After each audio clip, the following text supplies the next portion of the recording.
hoy sobre dos patologías también relacionadas a enfermedades pulmonares, como también a las enfermedades cardíacas, que son el tromboembolismo pulmonar y la hipertensión pulmonar.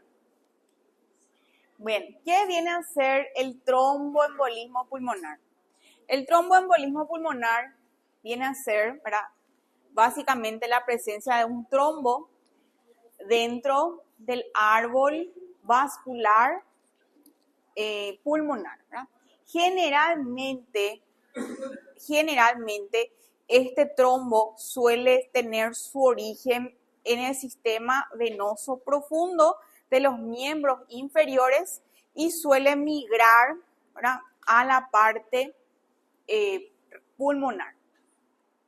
Entonces, generalmente la trombosis venosa profunda, ¿verdad?, suele manifestarse como émbolos masivos, y esto evidentemente es un cuadro bastante grave, dependiendo principalmente de cuál árbol, de cuál arteria principal o una secundaria es la que está comprometida. Bien, ¿qué es lo que suelen estar acompañados en un paciente que tuvo un tromboembolismo pulmonar? Puede tener un síndrome postrombótico, quedarse como un cuadro crónico, y justamente lo que vamos a hablar después, que viene a ser ya la presencia de una hipertensión pulmonar.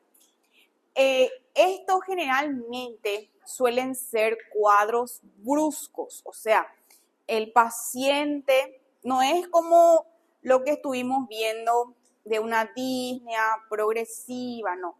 Esto, cuando ocurre un tromboembolismo pulmonar agudo, el paciente tiene una clínica brusca, o sea, una disnea súbita, ¿verdad?, que inclusive puede ya ir acompañado inclusive de la muerte de este paciente.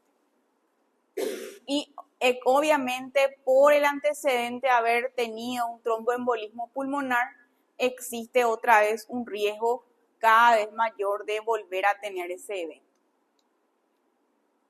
Entonces acá vemos una incidencia de 1 cada 100 habitantes al año, tienen una tasa de ingreso importante también y 600.000 pacientes al año.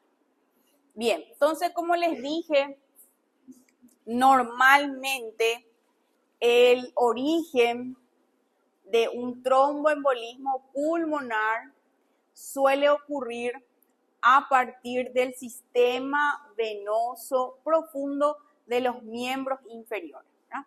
Entonces, en un 90%, entonces cuando se hace el diagnóstico de un TEP, ya hay que evaluar la parte del sistema venoso en miembros inferiores. Otros sitios también pueden ser la vena cava, de las cavidades derechas, de las venas renales, de las venas axilares y del sistema pélvico también. Y como les dije, ahora el paciente puede ser una clínica masiva súbita que puede llegar a la muerte súbita o tener signos del embolismo, ¿verdad?, la hipoxia, la disnea y otros hallazgos que vamos a ver enseguida. Entonces, sabemos que la circulación pulmonar está relacionado a varios estímulos. Entonces, por eso es que cuando hay una obstrucción, ¿verdad?, sabemos su relación, ¿verdad?, de la parte pulmonar, ya sea tanto con la parte del pulmón en sí, como también de su función con la parte circulatoria, ¿verdad?, ya con su función con el corazón. Entonces, ¿qué pasa? Por eso es que es un cuadro tan grave, tan, como nosotros le decimos, tan florido, ¿verdad? Cuando ocurre, genera tanta repercusión. Entonces, va a haber, cuando ocurre una obstrucción de un vaso pulmonar, entonces va a haber un aumento repentino de las resistencias vasculares pulmonares que puede producir. El primer efecto, al ocurrir un cierre, un taponamiento, va a haber una hipertensión pulmonar. Sabemos que los cuadros de hipertensión pulmonar directamente va a afectar el ventrículo derecho y luego puede llegar a una disminución del gasto cardíaco. Generalmente estos pacientes cuando presentan ya toda esta clínica, toda esta repercusión fisiopatológica, ya pueden tener datos de hipotensión ya en relación a la afectación del gasto cardíaco, taquipnea, taquicardia y aumento de la presión venosa yugular. Entonces, ¿qué podemos ver? Es en cuanto a la parte circulatoria. ¿Y qué datos podemos tener en el contexto del TEP en relación a sus efectos dentro del pulmón? Como va a haber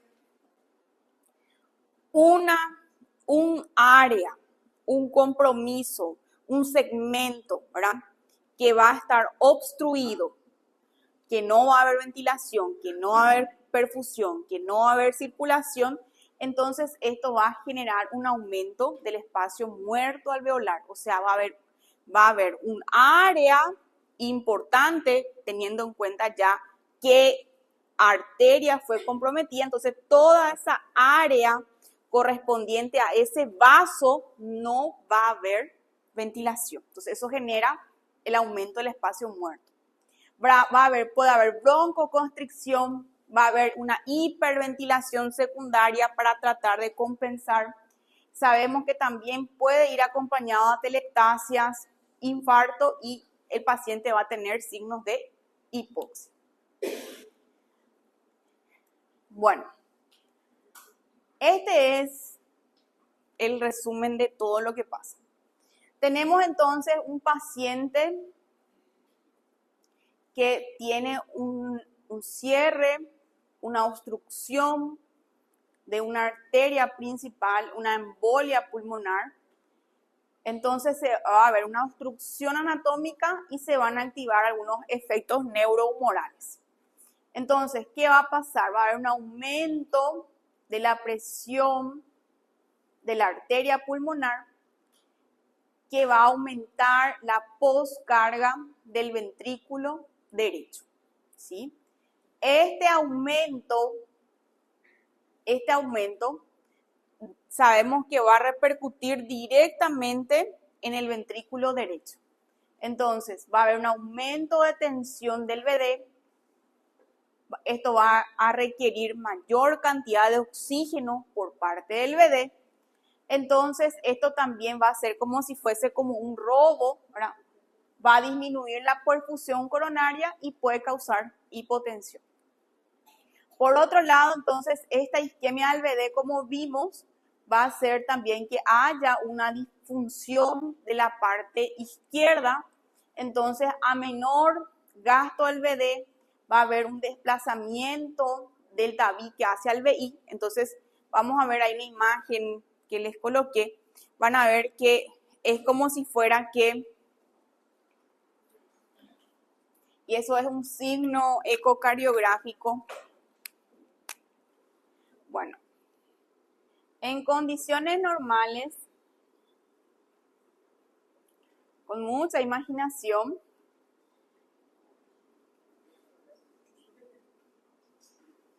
entonces este sería el VD, VI, aurícula izquierda, aurícula derecha. Entonces, ¿qué pasa? Cuando hay una situación, una hipertensión pulmonar, existe lo que se llama un desplazamiento del VD. Entonces, hay un desplazamiento del VD. Entonces, cuando hay un desplazamiento del VD, ¿qué va a pasar acá? Va a disminuir la cavidad, entonces va a haber una disminución de la precarga. O sea, a menor cantidad de sangre que llega al VI, menor cantidad de sangre va a ser exactamente. Entonces, esto genera, ¿verdad?, un desplazamiento del tabique, disminuye la precarga, disminuye el gasto cardíaco y esto genera una disminución de la perfusión sistémica. Claro, Por eso es que estos cuadros son tan severos y el tratamiento tiene que ser urgente, ¿verdad? Ya sea el tratamiento clínico, un trombolítico, o así es, dependiendo también un procedimiento endovascular. Bien, ahora, ya vimos entonces qué es lo que pasa, qué síntomas genera en el paciente, pero ¿por qué se produce? Bueno, existe cierta predisposición genética, esto aparece en quinta parte del riesgo, ya sea en relación principalmente al déficit de ciertos factores, principalmente antecedentes familiares, por ejemplo. Luego tenemos ciertos estados de hipercoagulabilidad, ¿verdad? Déficit de antitrombina, proteína S, alteración del plasminógeno o si tiene un síndrome anticariolipina que favorecen el estado procoagulante de la sangre. Después tenemos otro grupo que suelen ser las causas más comunes, que son lo que llamamos adquiridas, ¿verdad? De los cuales una de las más comunes suelen ser antecedentes de inmovilización, ¿verdad? Entonces, un paciente que tiene antecedentes de una cirugía traumatológica, un encamamiento, entonces estos vienen a ser antecedentes. Vemos acá, inmovilización, antecedentes de cirugía. Sabemos que los procesos neoplásicos también son muy trombóticos, antecedentes de tromboflebitis y con más razón otra vez si es que el paciente tuvo luego un antecedente, un traumatismo en extremidades y después se quedó otra inmovilizado, ¿verdad? Entonces, son puntos que siempre hay que tener en cuenta.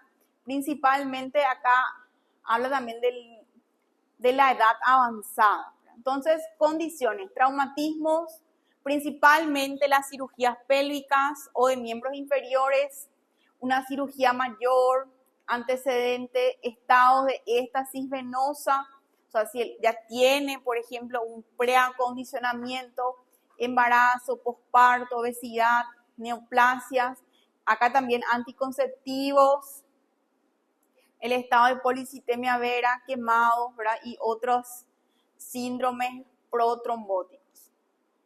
Entonces acá, en estos casos, ¿verdad? Justamente es lo que ustedes van a ver cuando vayan a sus prácticas, lo que siempre solemos nosotros utilizar, la profilaxis, ¿verdad? En contra del tromboembolismo, ¿verdad? Por esto, porque es un cuadro muy grave. Cuando ocurre es muy grave. Entonces, nuevamente les traigo acá, y me parece muy interesante, ¿verdad? La clínica del paciente explicado de cuál es el mecanismo por el cual se produce. Entonces, el paciente va a referir disnea y taquipnea, va a haber una estimulación de los receptores, obviamente el área afectada también va a repercutir a nivel general, va a generar una disminución de la distensibilidad pulmonar, hipoxemia, ansiedad, tos ya por la activación de los receptores de la tos o por el broncoespasmo mismo, dolor torácico ya puede ser secundario a la inflamación pleural. También, yo llegué a ver lo que es el dolor torácico no pleurítico, puede ser ya secundario a la dilatación de la arteria pulmonar, una hemóptisis por una hemorragia pulmonar y cianosis ya como consecuencias de la hipoxia.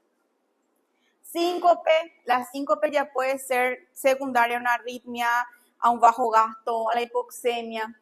Ansiedad ya como una sobreactivación de lo que es en la parte simpática. El deterioro del nivel de conciencia, hipoxemia, hipotensión, bajo gasto, ¿verdad? Y lo que ya hablamos, la inflamación, hemorragia o broncoconstricción. Entonces la clínica, ya vimos, ¿verdad? Evaluar siempre en la anamnesis del paciente, evaluar estos antecedentes de encamamiento, cirugía, antecedentes familiares, las mujeres, anticonceptivos, ¿verdad? Bueno, y luego ya la clínica como tal, la ingurgitación yugular, si hay un ritmo de galope, taquicardia o taquipnea. Y acá hay algunos, generalmente chicos, en el electrocardiograma, lo que nosotros podemos encontrar son signos de afectación derecha. Porque acuérdense, el lado derecho es el que está teniendo problemas, por decir así. Entonces, por eso el paciente puede tener signos de afectación del lado derecho. Entonces, principalmente suelen ser el signo más común del electrocardiograma es una taquicardia sinusal. Después pueden haber un bloqueo de rama derecha y después está lo que es algunos T negativos en precordiales y después está el famoso signo que es el S1Q3T3 que les voy a mostrar enseguida.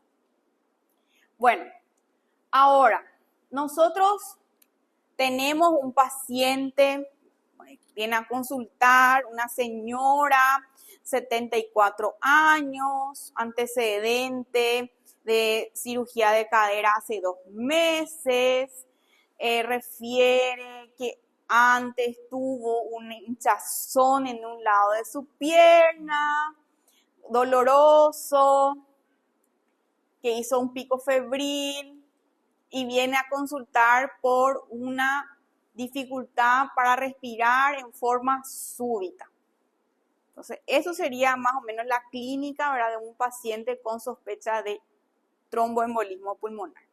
Pero nosotros entonces tenemos la historia clínica del paciente, ¿verdad?, el encamamiento, antecedente quirúrgico, antecedente familiar, lo que fuere, ICC, en fin, o una paciente oncológica también solemos ver bastante.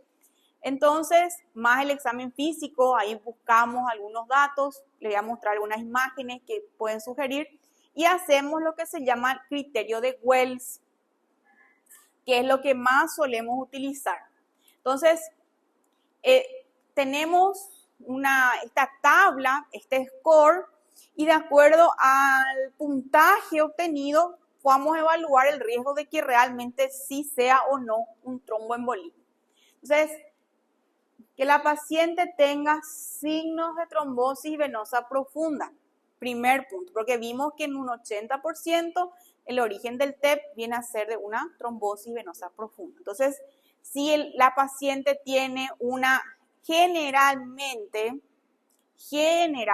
porque eso digo que medicina no se puede decir 100%, ahora, generalmente el edema de la trombosis venosa viene a ser un edema unilateral, o sea, solamente un miembro, el paciente va a tener dolor, tiene un dolor, la palpación en el área de la pantorrilla, que ustedes ya van a aprender año que viene en semiología cómo se llama, y eso vale 3 puntos luego.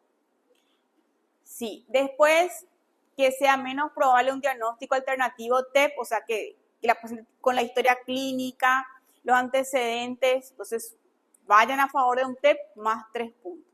Si tiene una frecuencia cardíaca más de 100, antecedente de que esté inmovilizada o internación quirúrgica previa, más puntos. TEP o TBP previa, hemóptisis o que hayan tenido antecedentes de neoplasias. Entonces, todos estos criterios tienen en cuenta, se hace una sumatoria y a partir de 2 o más ya tiene un riesgo intermedio. O sea, ¿qué a nosotros nos implica este riesgo intermedio? Que ya tenemos que hacer otros estudios para confirmar nuestro diagnóstico. Justamente nuestros diagnósticos diferenciales ahora pueden ser una neumonía, una ICC, una miocardiopatía, pericarditis, una fractura costal, o sea, todo cuadro que pueda cursar también como una disnea súbita. Entonces, justamente, ¿verdad?, como los síntomas clínicos, como vimos, pueden ser muy parecidos a otras enfermedades, entonces completamos con los métodos diagnósticos. Uno de ellos viene a ser la gasometría, generalmente estos pacientes pueden tener un gradiente alveolar arterial, pero normal. El diagnóstico, ¿verdad? Básicamente el protocolo a seguir, ¿verdad? Cuando hacemos nuestro criterio de Wells, tenemos un riesgo intermedio a moderado, el siguiente paso ya es pedirle un dímero D, ¿sí? El dímero D es un producto de degradación de la fibrina.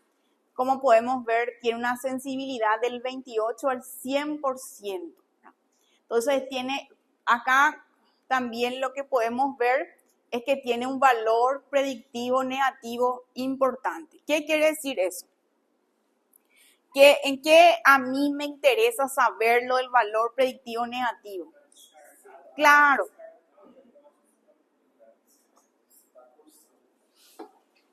Claro, si me viene un dímero D negativo, no es TEP.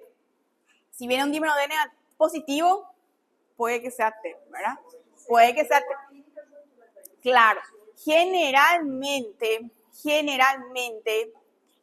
el dímero D en el contexto de un tromboembolismo pulmonar es elevado, más de 500, alto, 2000, 3000, o sea, no hay sesgo, ¿verdad? Y acá les traigo lo que vienen a ser los hallazgos electrocardiográficos, que a ustedes les encanta. Justamente recién me estaban diciendo en el ascensor que domina el electro, ¿verdad? Entonces les traigo unos datos más. Entonces, el patrón más común suele ser la taquicardia sinusal. Como les dije, inclusive suma 3 puntos luego en los criterios de Wells, es el más frecuente.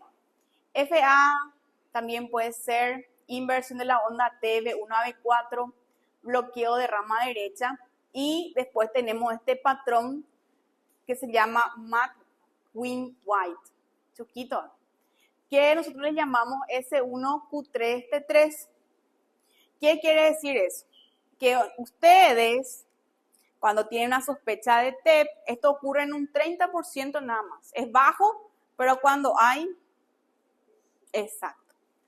Entonces tenemos, el paciente va a tener, van a mirar la derivación de 1, va a tener una S profunda. ¿Ven acá? Y en la derivación de 3 va a tener onda Q y va a tener T negativa. Se llama S1Q3T3. Bueno, después tenemos ya los hallazgos en la radiografía de tórax. Puede haber una afectación del lado derecho, ¿verdad? Y acá tenemos otros parámetros. En este caso se ve el aumento del tamaño de la arteria pulmonar. Pueden verse datos de atelectasia. ¿Qué era blanco? Quiere decir que no hay aire. Muy bien. Entonces acá probablemente ¿qué era la atelectasia? Cuando un bronquio principal ¿qué pasaba? Se cierra, digamos, fibrosado, bloqueado, sí, no es compresivo, qué tierno. Comprendido, qué tierno. Bueno, colapsado, ¿verdad? Esa es la palabra, colapsado. Entonces, ahí te da una imagen radio opaca, muy bien. ¿Y esto qué es radio? Radio lúcido, ¿verdad? Radio opaco, blanco, radio lúcido, negro. Bueno, después tenemos otra imagen que viene a ser estas líneas. Una de ellas, esta que está acá, que se llama joroba de Hampton, que es como si fuera que joroba, en portugués, joroba es esto, ¿cómo se dice? Eso. Joroba es cuando uno tiene así, eso es joroba. Por eso se llama, ven acá, ven que hay como si fuese una elevación. Por eso se llama joroba de, esto es, ¿ven? Así como si fuese una espalda, joroba de Hampton. Y después tenemos estas líneas, como si fuera una línea que pasa, que se llama signo de Westermarck. Westermarck, lindo. El ecocardio también no es el gol estándar, pero también nos puede dar signos indirectos de hipertensión pulmonar que nos orientaría al diagnóstico. Y acá está, miren un poco chicos, igualito que mi dibujo. Obvio. Entonces, este sería, ven, el ventrículo derecho, este sería el ventrículo izquierdo. Entonces, hay como si fuese una, venga como acá está así, bien redondito, chusquito, y acá está así, recto, ¿verdad? Entonces, como si fuese que el BD está empujando al BI, entonces acá evidentemente no va a poder ocurrir la precarga correcta, entonces va a haber un bajo gasto, ¿ven? Entonces se llama, esto es un signo indirecto de hipertensión pulmonar.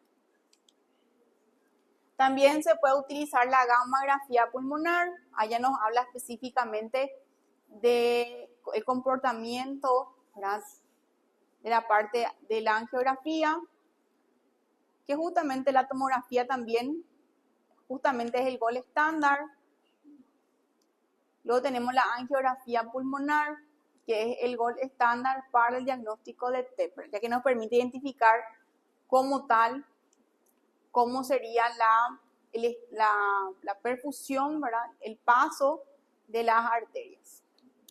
Y lo bueno de la angiografía es que también puede ser como diagnóstico y como tratamiento, ¿verdad? La par que se hace, ya se puede ir a desobstruir. Entonces, nuevamente, tenemos la sospecha de TEP en un paciente de alto riesgo, edad, inmovilización, cirugía previa, antecedente de neoplasias, TEP previo, o sea, todos los factores de riesgo. Dímero D elevado, ¿sí? Entonces, tenemos una tomografía disponible, sí, ahí confirmamos, ¿verdad? Tratamiento. Y si no, ahí podemos usar el ecocardio y evaluar la sobrecarga del BD que les mostré. Si sí, tratar. Y si no, ahí investigar otras causas. Y este sería, y si un coágulo es. Y sí, y es un coágulo dentro de la arteria pulmonar y es tapa. ¿Qué tipo de shock? Tema de examen. Exacto. Shock obstructivo. Claro, o sea, mientras, sí.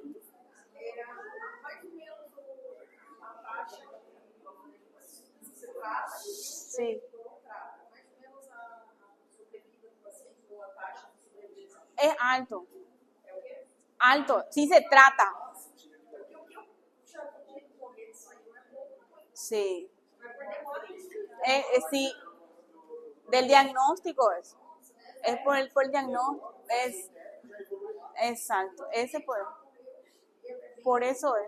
Pero la gente que sale tiene una buena sobrevida, se anticoagula. Yeah. Y ahí sería la imagen de la embolia pulmonar. Obstructivo, produce shock obstructivo. Porque mientras que no se haga la desobstrucción, el paciente no va a mejorar su mecánica, ¿verdad?